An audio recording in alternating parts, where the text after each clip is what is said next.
Buenos días, mi nombre es Elena Sánchez y el día de hoy explicaremos el modelo de la política exterior, diplomacia del dólar, en la cual se busca el dominio estadounidense sobre varios países a través del uso de su poder económico superior.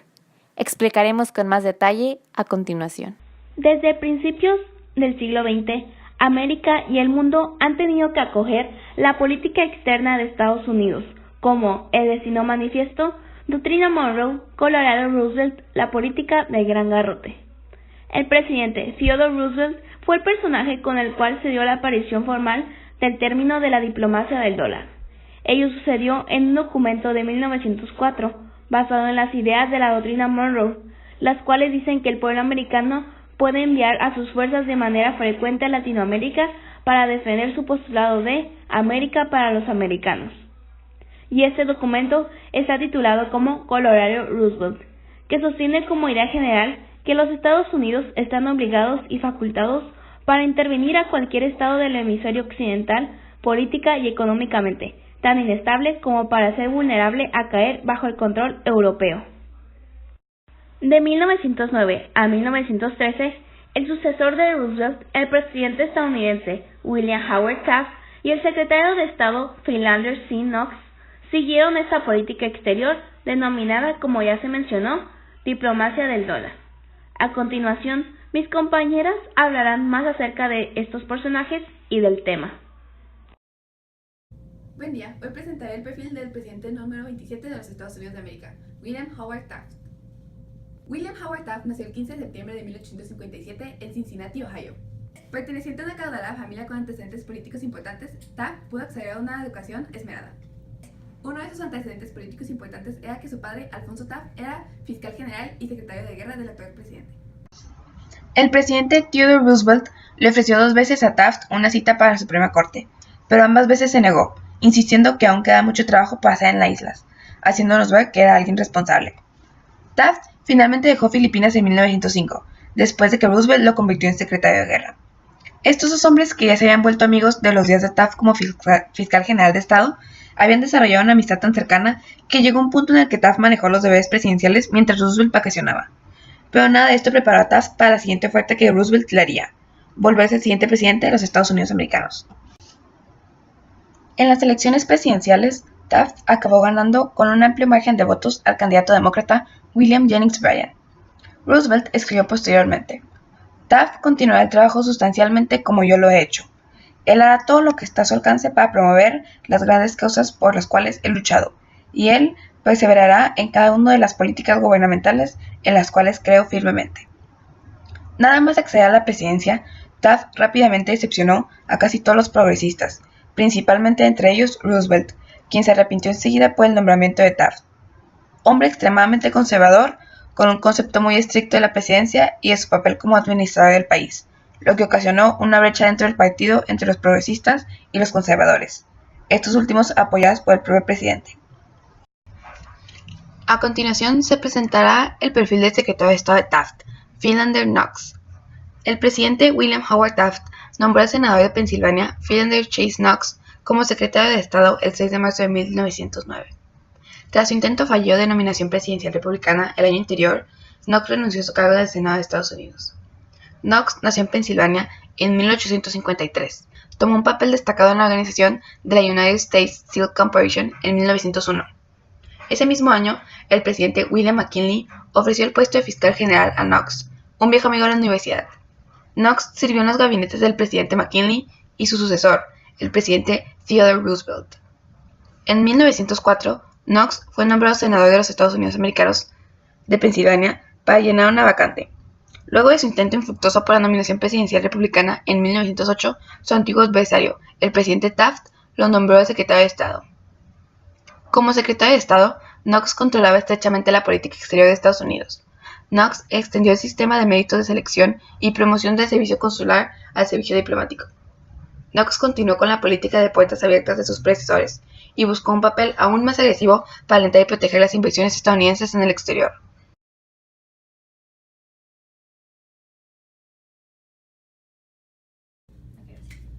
Buenas tardes. Los objetivos de la diplomacia del dólar es lo que les voy a presentar. Durante los 4 años que Taft estuvo en el poder, sí, Taft, tan reconocido por su redonda estancia. El propósito de la diplomacia del dólar era hacer a los Estados Unidos una potencia financiera y comercial. Ahora otra vez. Bien, una de las formas de intervención de la diplomacia del dólar fue basada en la frase célebre dólar en vez de balas. Recordemos, esta es la frase que prácticamente define toda la diplomacia del dólar. En comparación con las otras políticas intervencionistas de parte de Estados Unidos a los países de América Latina, esta diplomacia era un poco menos agresiva. Sin embargo, donde pegaba la misma era en la economía. Muy bien. Fundamental, de nuevo, de esta política, de esta diplomacia, era favorecer los intereses. Vamos a poner aquí mejor intereses. Ok, favorecer los intereses. Vamos a ponerle este signo de favorecer. Económicos de comerciantes, banqueros y empresarios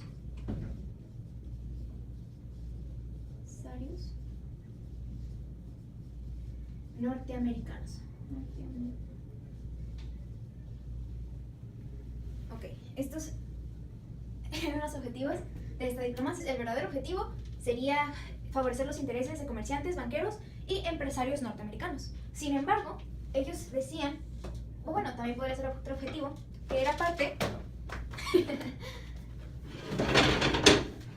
bueno, otro interés que estos tenían es que era para ayudar a mejorar la situación económica y social de los otros países latinoamericanos. Sin embargo, detrás de estas intenciones, detrás de este objetivo está la intención de país latinoamericano. Al este país estar muy pobre económica, social y políticamente, estaba indefenso ante la intervención de otros países europeos, que era lo que Estados Unidos no quería, ya que él quería que toda, bueno, como vimos en el Destino Manifiesto, él quería que toda América le pertenecía, porque era su Destino Manifiesto. Entonces, para evitar esto, para evitar que otro país europeo entrara y dijera, no, pues yo te ayudo y te puedo proteger, es exactamente lo que hace Estados Unidos, prestando dinero y cobrando por intereses. ¡Ah! ¿Qué me pasa? ¿Algún otro comentario? Está re manca, está. Bueno, para bloopers. Entonces quedamos que el objetivo fundamental de la diplomacia del dólar, o dólares en vez de balas, que no se nos vaya a olvidar, excusándose como una manera de protectorado dentro de la política exterior del mismo país, era realmente favorecer los intereses de comerciantes, banqueros y empresarios norteamericanos. Mientras que, al decir que protegía al país latinoamericano que se encontraba inestable política, económica y socialmente, dándoles un préstamo, o bueno, más bien obligándoles militarmente, así evitaba que otros países europeos se interesaran por poder proteger a este país que estaba inestable. Entonces, algunos críticos dicen que la mayoría de los críticos contemporáneos del imperialismo norteamericano alegan que el principio objetivo de la diplomacia del dólar fue promover la expansión de los intereses de negocios norteamericanos en América Latina bajo el título de diplomacia del dólar.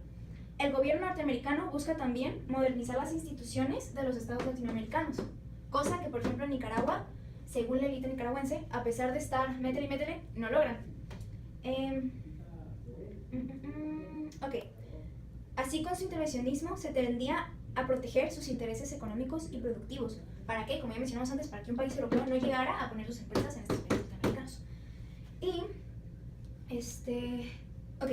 a los ciudadanos norteamericanos también que radicaban en estas zonas.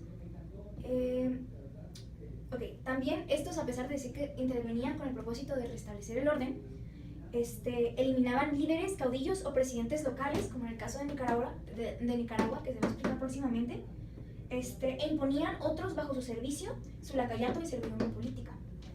Un ejemplo, un adelanto en el caso de Nicaragua, cuando estos ganan el poder político ahí, nada más dejan a un representante nicaragüense, mientras que 2 eran estadounidenses. Esto es como un aproximado, una comparación. Y pues, creo que ya.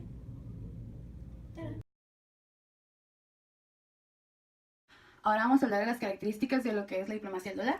Primero que nada hay que establecer que este nombre no se le dio sino hasta después del gobierno de Taft, y esto fue porque el 3 de diciembre de 1912, en su mensaje hacia el Congreso, cuando estaba revisando todo lo que había hecho en su política exterior, calificó su programa como una sustitución de dólares por balas, significando que ya no iban a usar tanto la fuerza militar para sus relaciones internacionales, sino más la presencia económica.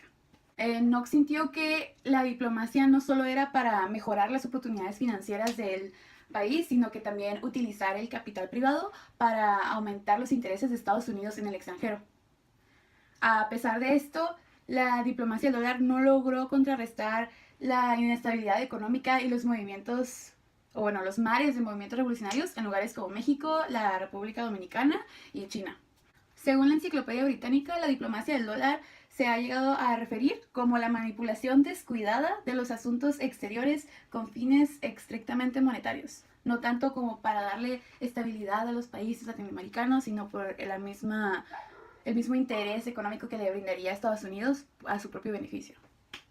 Según el autor Eugene Treni, para el objetivo de convertir a Estados Unidos en una potencia mundial comercial y financieramente, la visión de la diplomacia estaba estrechamente construida en las relaciones exteriores, surgiendo en gran parte de las alianzas naturales entre los abogados corporativos y estos abogados que vinieron a la administración de Taft, los banqueros y negocios que eran sus clientes.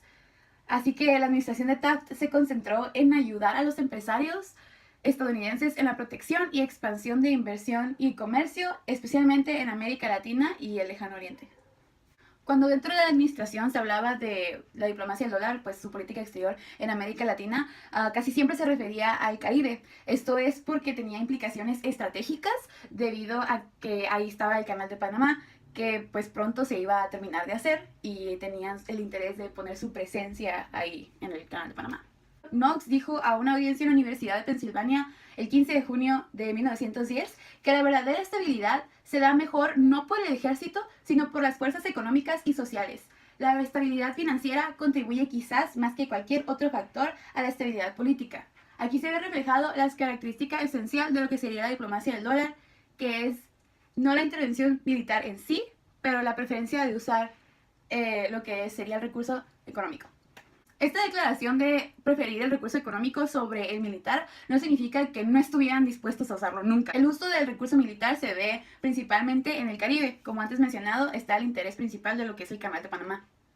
Con esta diplomacia se pensaba que tener el control financiero de un país iba a disminuir la necesidad de una intervención militar, pero aún así estaban presente el ejército o la fuerza que ellos tenían, no como una amenaza, sino como un segundo plan y como parte de las características de Estados Unidos que siempre estaban ahí.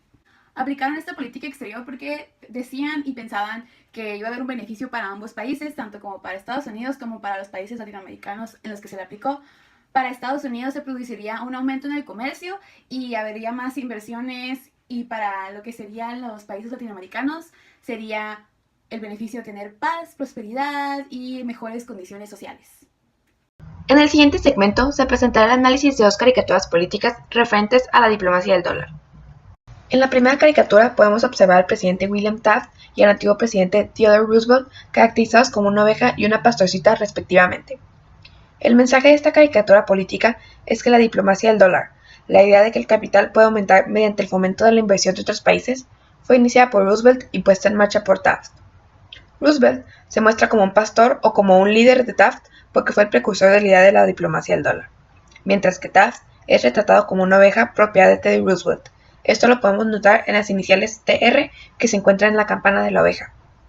Taft está dibujado como una oveja porque siguió los pasos de Roosevelt, tal como una oveja sigue a su pastor. Taft y Roosevelt eran buenos amigos, por lo que Roosevelt fue presentado con su brazo alrededor de la cabeza de Taft. El artista se burla de Taft y Roosevelt caracterizándolos de esta manera, y ridiculiza a Roosevelt al vestirlo con un vestido femenino y a Taft como a una oveja. En la siguiente caricatura se muestra al presidente William Taft envolviendo un garrote que lleva escrito Políticas de Reforma de Roosevelt, con un pedazo de tela que lleva escrito Métodos Conservadores. El título de la caricatura es Acolchonando el Gran Garrote. El mensaje de esta caricatura es que William Taft suavizó las políticas de reforma de Theodore Roosevelt mediante la aplicación de métodos conservadores. Las reformas políticas de Roosevelt están representadas por un garrote debido a la política del Big Stick o Gran Garrote que Theodore Roosevelt utilizó durante su periodo de gobierno.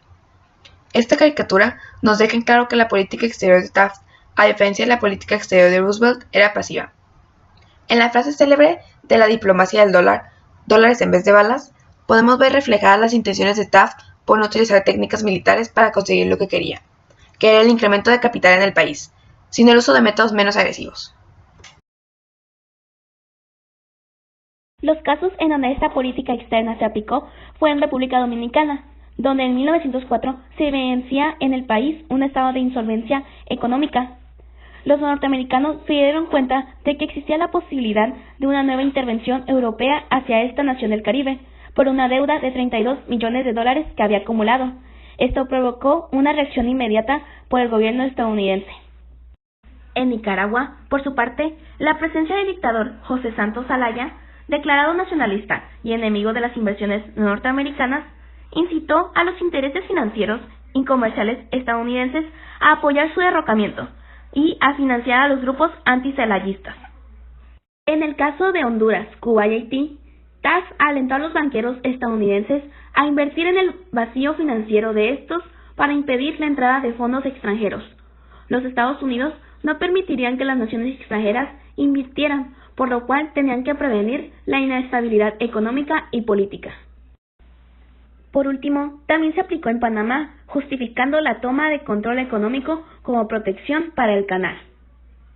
Los casos que se mencionaron nos permiten comprender las implicaciones y las consideraciones que tuvo la diplomacia del dólar en la región. A continuación, mis compañeras hablarán más a profundidad de uno de estos temas. Bien, ahora comencemos con Nicaragua. A principios de septiembre de 1912, 2.300 soldados aproximadamente estadounidenses desembarcaron en Nicaragua para prevenir que las fuerzas revolucionarias, dirigidas por el general conservador Luis Mena, derrocaran al gobierno conservador por Estados Unidos y Adolfo Díaz, que ya se encontraba dentro de la región. Aquí podemos ver cómo Estados Unidos quiere intervenir dentro de la política para poder establecer o brindar más estabilidad al país. Bueno, a diferencia de la conquista territorial, como fue en Cuba, Puerto Rico y Filipinas, o Haití y República Dominicana, Estados Unidos no estableció un gobierno militar en Nicaragua. Al contrario, retiraron la mayor parte de sus fuerzas invasoras, dejando solo unos 100 soldados como resguardo de la legación estadounidense en Managua. ¿Por qué? Bueno, lo vamos a ver ahorita. Absteniéndose de medios militares, Estados Unidos esencialmente gobernó Nicaragua a través de representantes bancarios de Wall Street, quienes manejaron las finanzas públicas del país con el fin de modernizar el Estado que se decía atrasado del país, ¿no? Esta diplomacia del dólar supuso la supervisión estadounidense de las finanzas del Estado a cambio de un flujo sin precedentes de préstamos estadounidenses. Sin embargo, si bien sí se supervisaban las finanzas por parte de Estados Unidos, este préstamo nunca llegó a Nicaragua, o bueno, más bien nunca se demostró que fuera utilizado, ¿no? De hecho, Nicaragua recibió menos inversión estadounidense que casi cualquier otra nación en América Latina durante el frenesí de préstamos alimentados por la banca norteamericana. Cosa que es raro, ¿no? Porque estamos hablando de la diplomacia del dólar. O sea que iban a intervenir económicamente en el país. Y si bien sí lo hicieron, no fue con tanta intensidad como en otras regiones. La diplomacia del dólar en Nicaragua, bueno, su objetivo principal en Nicaragua no fue tanto económico, como ya podemos ver, ya que no se invirtió tanto, sino fue más geopolítico, ya que Nicaragua está en una posición estratégica y buscaban prevenir que poderes rivales explotaran la inestabilidad crónica del país para construir un canal interoceánico alterno. Con países rivales, o bueno, poderes rivales nos referimos a países europeos como Inglaterra o Francia, como ya se peleó antes o se tuvo un conflicto por el canal de Panamá. Entonces aquí el interés de Estados Unidos es evitar que otro país europeo vea que Nicaragua está inestable y quiera ayudar de alguna forma y así poder construir un canal interoceánico alterno, lo cual iría en contra del destino manifiesto, ¿no? Que Estados Unidos dice que América es para los americanos, ¿no? Durante el tiempo de la diplomacia del dólar, en la mayoría de los lugares de América Latina, el impulso modernizador de la diplomacia del dólar vino a radicar ante todo en la expansión de nuevos trabajos públicos patrocinados por Estados Unidos, de las empresas que llegaban a la región y la exportación de valores empresariales estadounidenses. Sin embargo, en Nicaragua, una visión más institucional de la modernidad definía su aplicación. En particular, esta diplomacia se fundaba en el control del Banco Nacional de Nicaragua, BNN, la Receptoría Aduanera y la Comisión Mixta que regulaba los gastos del Estado. A través del manejo de estas instituciones, los oficiales estadounidenses esperaban asegurar la estabilidad del país, inculcando en los burócratas nicaragüenses los ideales tecnocráticos y apolíticos que marcaban la ideología estadounidense del progreso. Por sobre todo, la diplomacia del dólar buscaba inculcar una perspectiva legal racional que asegurara que las instituciones del Estado nicaragüense fueran dirigidas por principios supuestamente no políticos de profesionalismo y administración organizada y eficiente. En realidad, esta diplomacia no solo promovía una visión estadounidense del progreso, sino también era una forma de control imperial por parte de Estados Unidos, por lo tanto, inherentemente perjudicial.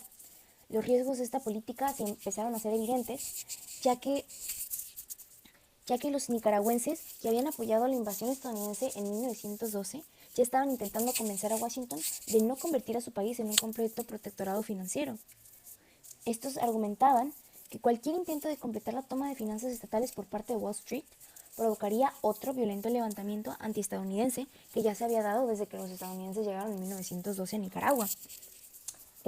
Claro que por supuesto no todo el mundo estaba de acuerdo. Sin embargo, estas advertencias fueron desestimadas por el presidente Taft y de hecho esta guerra sirvió para reforzar su resolución de imponer el proyecto de modernización en Nicaragua a través de la diplomacia del dólar. Además de que se esperaba usar este país como plataforma para promover esta nueva forma de dominación en otras naciones de la cuenca del Caribe. Implicaciones para la región. La intervención de Estados Unidos en los asuntos de América Latina se había manifestado ya en la disputa de fronteras entre Venezuela y la Guyana en 1899. Estados Unidos sostenía como idea general que estaban obligados y facultados para intervenir en cualquier estado del hemisferio occidental que estuviera inestable como para ser vulnerable a caer bajo control europeo. Es por esto que con el pretexto de impedir la intervención de las potencias europeas en el hemisferio, a causa de las deudas contraídas, Estados Unidos intervino en Santo Domingo. La administración norteamericana abandonó la isla en 1907 y volvería unos años más tarde. En 1912 desembarcaron fuerzas de marina procedentes de Estados Unidos en territorio nicaragüense para apoyar al futuro régimen que apoyaba fielmente la política norteamericana. Como consecuencia, la gran potencia del norte obtuvo el Tratado Bryan Chamorro de 1916, que concedía el derecho a perpetuidad para construir un canal a través de Nicaragua, la cesión por 99 años de las Islas del Maíz en el Caribe y el privilegio de instalar una base naval en el Golfo de Fonseca. En conclusión, según el autor Eugene Triani, la diplomacia del dólar ha generado mucha controversia.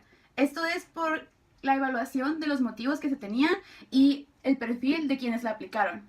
Algunos autores dicen que esta política fue principalmente económica, mientras que otros dicen que fue principalmente estratégica. También se dice que mientras creían y proclamaban que nada más iba a haber una intervención económica, que terminaron confiándose en la intervención militar para proteger los intereses de las empresas y los inversores individuales, ya que le daban más prioridad a esto. Los historiadores Walter y Marie Scholes señalaron que la consideración más importante fue la de preservar los intereses estadounidenses vitales en el extranjero, al ayudar a los países subdesarrollados a establecer gobiernos viables e integrarlos en el siglo XX. Pudimos ver cómo en Nicaragua se aplicó esta diplomacia, ya que Estados Unidos quiso establecer mayor estabilidad en el país. Aquí no se estableció en sí un gobierno militar, pero sí hubo una presencia militar en el país. Y como se explicó, Estados Unidos gobernó este país por medio de representantes bancarios en Wall Street que manejaban las finanzas del país. Durante esta época, Estados Unidos no permitió que ningún otro país interviniera, porque los estadounidenses, siguiendo el Colorado de Roosevelt, se sentían obligados a prevenir la inestabilidad política y económica de la región. Además, En la aplicación de esta diplomacia se puede ver reflejado lo que sería el destino manifiesto y la doctrina Monroe que definen la política exterior e interior de Estados Unidos. Primero que nada, Estados Unidos quería mantener la presencia de Europa fuera del continente americano. Al ver los países latinoamericanos en condiciones inestables, hizo que Estados Unidos preocupara de que otro país europeo los fuera a proteger. Entonces se dio la responsabilidad y el papel de protector para restablecer estos países y pudieran por fin conseguir un gobierno estable. En fin, Scott Nearing llama a la diplomacia del dólar como el imperialismo de Estados Unidos en acción.